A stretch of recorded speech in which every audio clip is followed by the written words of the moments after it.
महाराज अब महाराज ये पयोव्रत के बारे में बतलाए हो। कश्यप जी ने कहा देवी पयोव्रत करो, फाल्गुन मास के शुक्ल पक्ष में पयोव्रत नाम का व्रत का अनुष्ठान करो। इसकी विधि है कि अमावस्या के दिन वन में बाराह के खोदे हुए यानी सूअर का ओढ़ा हुआ जो मिट्टी होता है ना, उस मिट्टी से शरीर में लेप करके और इसी मिट्टी से लेप करके स्नान करना है गंगा में। त्वं देव्या इस मंत्र से शरीर में लेपन करें। प्रातः काल स्नान करे, नित्य नैमित्तिक कर्म के बाद प्रतिमा में, भूमि में अथवा सूर्य तथा गुरु में भगवान की पूजा करें और वहां नमस्तुभ्यं मित्यादि इस मंत्र से भगवान का आवाहन करें। 12 अक्षर मंत्र का जप करें।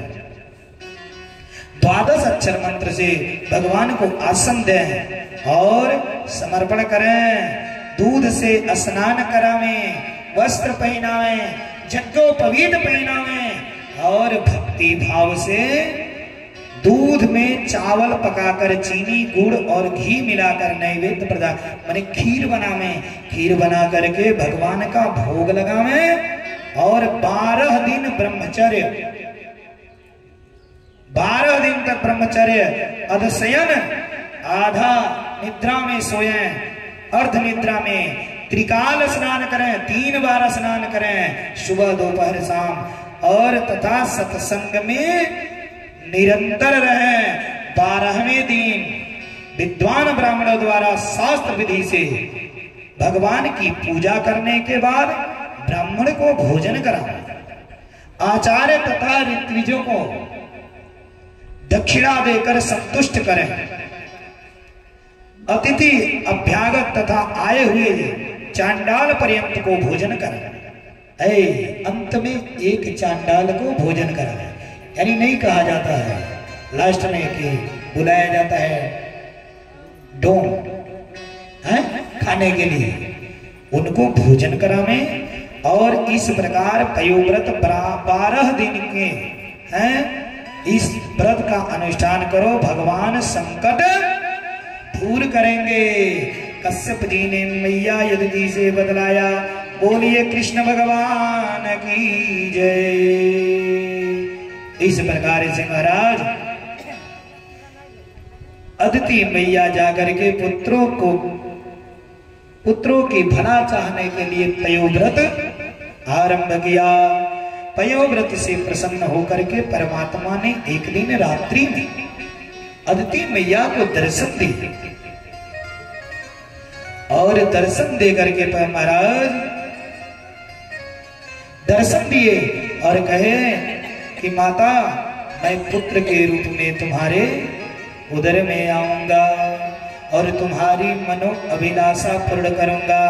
बोलिए कृष्ण भगवान की जय। इस प्रकार से भगवान दर्शन दिए और दर्शन दे करके चले गए। अदिति मैया का पयोव्रत पूर्ण हुआ। संयोग से मैया अदिति कश्यप जी के पास गई और कश्यप जी से निवेदन किया। कश्यप जी और माता अदिति के संयोग से इनके पेट में गर्भ, भगवान वामन का आगमन हो गया। बोलिए कृष्ण भगवान की जय। अब महाराज समय आया भाद्रपद की शुक्ल द्वादशी को, भादो के द्वादशी महीना में, द्वादशी तिथि के भादो में अजोरिया में भगवान का जन्म हुआ। नहीं वामन द्वादशी मनाते हैं सब लोग वही। और चंद्रमा श्रवण नक्षत्र के थे, ग्रहादि भी अनुकूल थे। मध्याह्न का समय था, दोपहर का समय था, मध्याह्न का समय था। यह द्वादशी विजया के नाम से, विजया द्वादशी नाम से प्रसिद्ध है। बोलिए कृष्ण भगवान की जय। इस प्रकार से माता पिता के देखते देखते वामन रूप धारण करने वाले परमात्मा ऋषियों ने कश्यप से वटु के जातक कर्मादि संस्कार कराए। अब धीरे धीरे थोड़ा बड़े हुए, वामन भगवान का यज्ञोपवीत हुआ, जनेऊ हुआ। और जब जनेऊ हुआ महाराज, जनेऊ के समय सभी देवता कुछ न कुछ प्रदान किए। सूर्य ने गायत्री का उपदेश दिया। भगवान उपनयन संस्कार से संस्कृत हो अत्यंत दीप्यमान हो गए। उसी समय राजा बलि महाराज, ब्रह्मा जी ने कमंडलू दे दिया, किसी ने छत्र दिया, किसी ने खड़ाऊ दे दिया, किसी ने यज्ञोपवीत दिया। सभी देवता कुछ न कुछ इनको प्रदान किए। उसी समय राजा बलि नर्मदा के तट पर अश्वमेध यज्ञ कर रहा, इंद्र बनने की इच्छा से अश्वमेध यज्ञ कर रहा था। और उसी समय वामन भगवान बौना था और हाथों में छत्र लिए, खड़ाऊ पहन करके, कांधे जनेऊ और निंगोटा धारण किए हुए परमात्मा सुंदर कांति झलकती हुई माई बाप, सूर्य के समान तेजस्वी ये निकले वहां से और चल दिए राजा बलि के यज्ञ की तरफ, नर्मदा नदी के तट पर। बोलिए कृष्ण भगवान की जय। हरि वामन का भेष बनाए, हरि वामन का भेष बनाए, बलि राजा के द्वारे आए। हरि वामन का रूप बनाए, बलि राजा के द्वारे आए। हरि वामन का रूप बनाए, बलि राजा के द्वारे आए। हरि वामन का रूप बनाए, बलि राजा के द्वारे आए। हरि वामन का रूप बनाए, बलि राजा को छलने आए। हरि वामन का रूप बनाए, बलि राजा को छलने आए। माथे तिलक सोहे, सिर पे छत्र सोहे, माथे तिलक सोहे, सिर पे छत्र सोहे, माथे तिलक सोहे, सर पे छत्र सोहे, माथे तिलक सोहे, सिर पे छत्र सोहे। हाथों में कमंडलू लगाए, हाथ में कमंडल लगाए, बलि राजा को छलने आए। हरि वामन का रूप बनाए, बलि राजा के छलने आए। हरि वामन रूप बनाए, बलि राजा को छलने आए। हरि वामन का रूप बनाए, बलि राजा को छलने आए। तन पे जनेऊ धरे, सिर पे छोटी सोए, तन पे जनेऊ लगे, सिर पे छोटी सोए, कांध जनेऊ धरे, सिर पे छोटी सोए, कांध जनेऊ धरे, सिर पे छोटी सोए।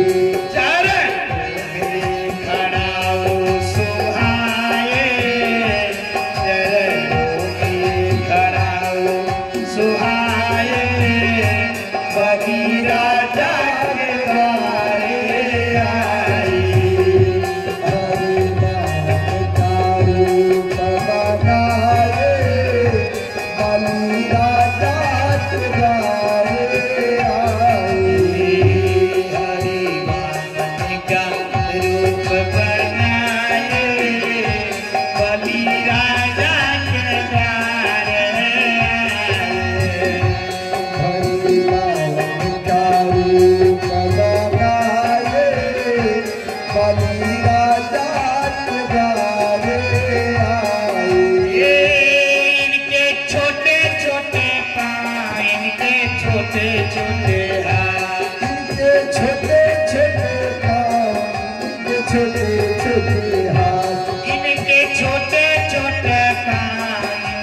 छोटे छोटे हाथ, उनके छोटे छोटे पाँव, उनके छोटे छोटे हाथ,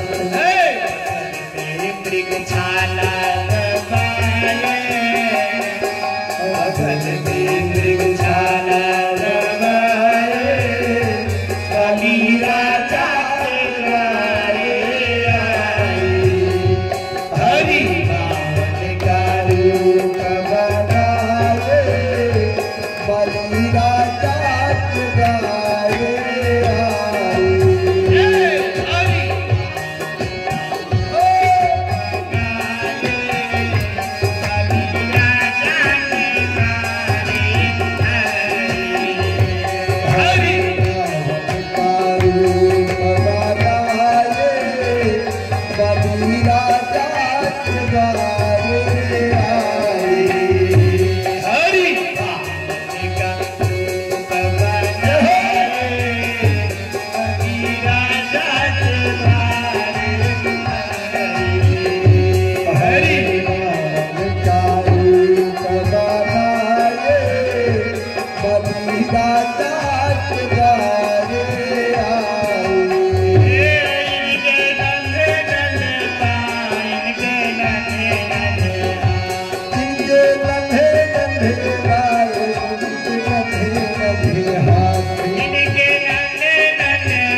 नर्मदा के तट पर जहां राजा बलि सुमेध यज्ञ कर रहा था, और महाराज अब वहां से जैसे सबने देखा हो, लगा कि सूर्य उतर करके आ रहे, सूर्य नारायण साक्षात यज्ञ को देखने के लिए। भाई बाप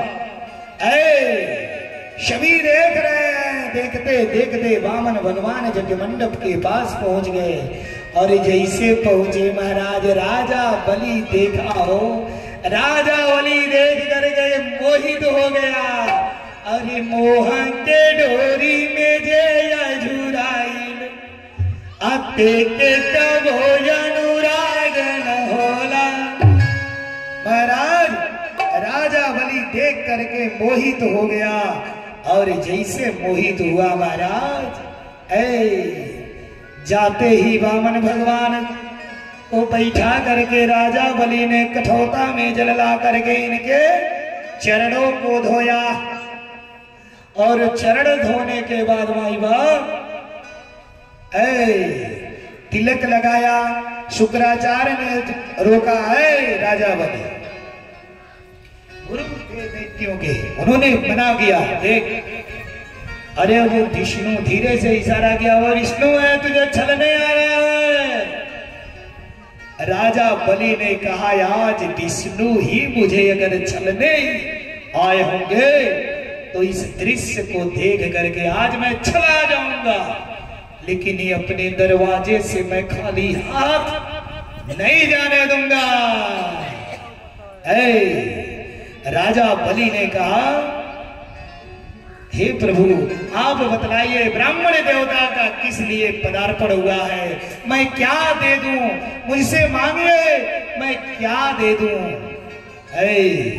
उस बामन ने कहा अब इधर शुक्राचार्य कहे हमारी बातें नहीं मान रहा, शुक्राचार्य ने इधर श्राप दे दिया, श्राप दे दिया बलि को ऋषिया कर।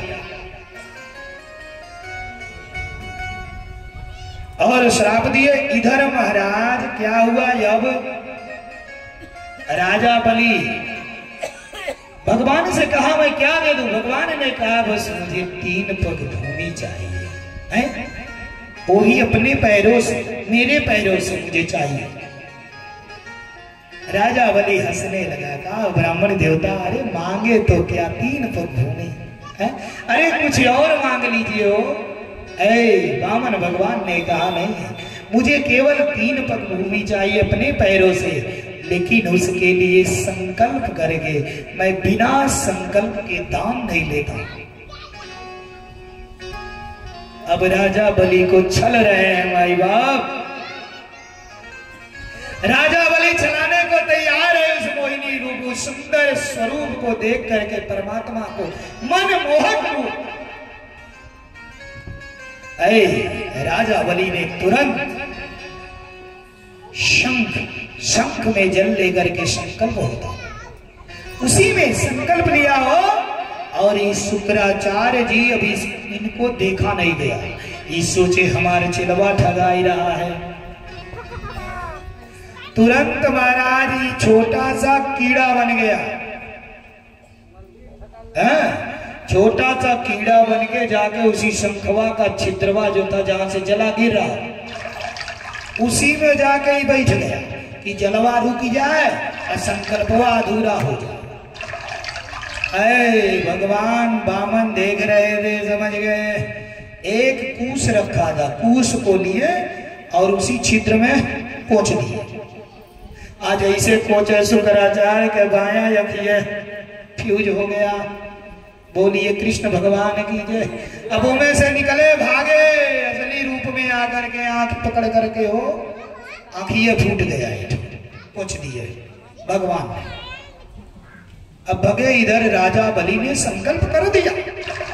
संकल्प करने के बाद अब इधर वामन भगवान ने कहा राजा बलि अब मैं भूमि नापूंगा, अब मेरा जो तूने संकल्प किया था उसे मैं नापने चल रहा हूं। राजा बलि हाथ जोड़ करके बैठा है। महाराज देखते देखते वामन भगवान भयंकर रूप हो गया, विराट रूप। और महाराज एक पग में संपूर्ण पृथ्वी नाप ली। और दूसरा पग जब बढ़ाए ना, दूसरा पग पहुंच गया कहां?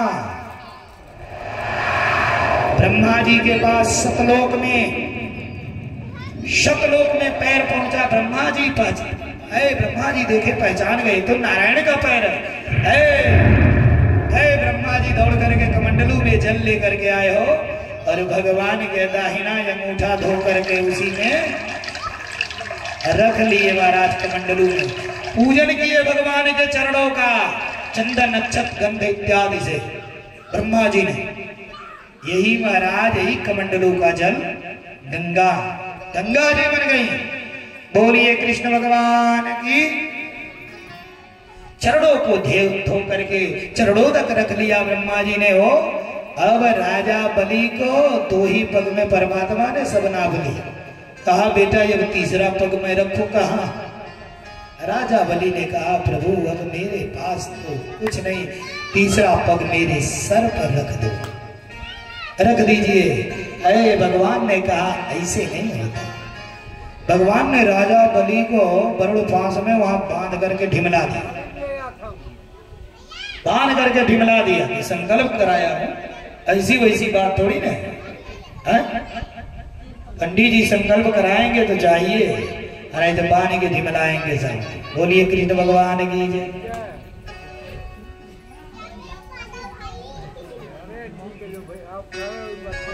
अब महाराज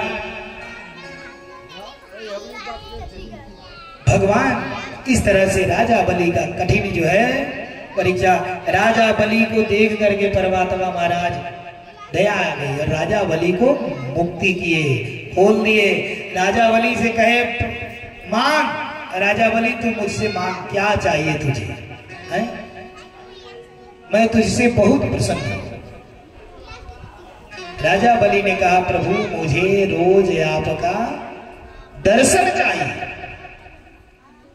प्रतिदिन आप मुझे दर्शन दीजिए, मेरी यही इच्छा है। भगवान ने कहा ठीक है तथास्तु।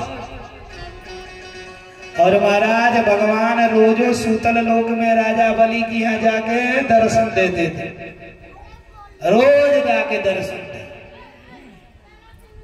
बोलिए कृष्ण भगवान की जय, आदि शक्ति जगदम्बा की जय। हम राम जी के राम जी हमारे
आप कहे नहीं क्या नहीं कहीं उनसे दीजिए बंद कर दो।